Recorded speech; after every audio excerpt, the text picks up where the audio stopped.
Hi guys, Michelle from Two Chicks and a Tool Belt. So today I'm going to show you how to refinish the top of a table. We're not going to paint it, we're actually going to restain it. And usually I would take a sander to it, but this table, let me get Mina to do a close-up of this table. This table we're refinishing for a client, and the grain goes in all different directions here. And if we were to sand this, we'd have to hand sand it because whatever direction the grain goes in, that's where you have to sand it. And if you were like going this way and you got on this one, it would scratch the next grain over. So it would just be too hard. It would take forever. Plus the grain then goes around it like this. So anyway, instead of sanding it, I'm going to show you how to strip the polyurethane or the polyacrylic off the top of the table. It's a very messy process, but it will save you time in the long run.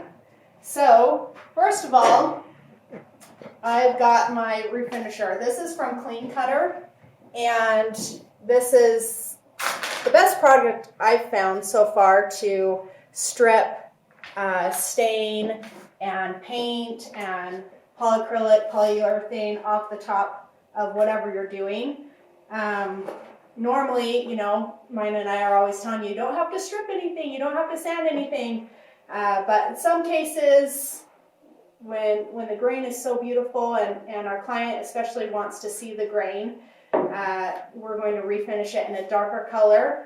And then we're going to paint the base in our Starless Night black. And so that way on the base we can just spray it and be done. Now this will eat everything. So notice I've got awesome gloves. I've done it where I've gotten my fingers in it and it burns. So make sure you've got good gloves. And it stinks really bad. So actually my girls are behind Mina and they're probably going to start coughing because it really is stinky. So it's really cold outside, so I don't have any windows open, but I probably should. So I've got a pan here I'm going to pour this into, and I've got some bristle pads and Brillo pads basically, and I've got my toothbrush because the toothbrush will get into things that the other things won't. So I'm going to shake it, and then you want to open it slowly, especially if it's been in your garage and it's hot. There's gases and fumes in that, and you don't want to open it really quickly. This has been in my cold garage, so it's probably going to come out chunky. Yep, coming out chunky. Ugh, and there it goes. Ugh. Very awesome smelling. So basically, and I can already feel that through my gloves, actually. It's fantastic. Is there a hole in them? No, but it's super cold, so I don't think it's the water, but anyway. Okay, so you could pour this on top. You can put it on with the Brillo pad. Basically, it needs about 30 minutes to set and start working. So basically, I'm just going to kind of brush it on with my Brillo pad. Be very liberal with it because it just needs to get into all that grain and just start eating that polyacrylic or polyurethane and the stain off. So if you can see that. And it will start working instantly. You can kind of see swirl marks in it where it's getting goopy right here. And that's the polyurethane coming off. So you also need a clean Brillo pad where you can go back over it and strip that off.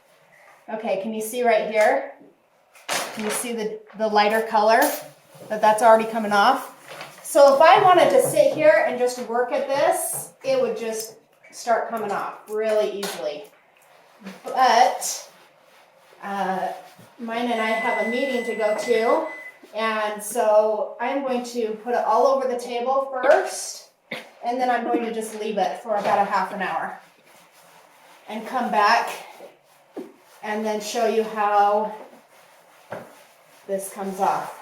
But I don't know if you can see that very well, but it's really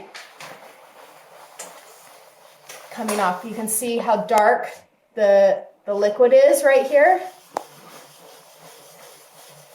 And that is that stain coming up and the old polyurethane coming up. And when you start working in circles, you'll feel that it's gummy. It kind of feels like you're working with a heavy glue when that stuff starts coming up. And that's a good sign. That's what you want. So if you start doing this and it's not coming up, or there's multiple layers, maybe you're going through paint or multiple layers of stains, you'll have to do this a couple times. So just add this liberally, and you'll be happy. Also, if you've noticed, I have some paper on the floor because this is like water. It just drips, see? And so I'm trying to do the side of the table as well, and so it's just dripping off. So you don't want that getting onto your floor because it is very liquidy. Looks like it works pretty well. Okay, so I will come back in a little bit and show you how to take that off more, and then we'll also stain it so you can see that beautiful grain coming through. Okay, thanks for tuning in, and we'll see you in a little bit.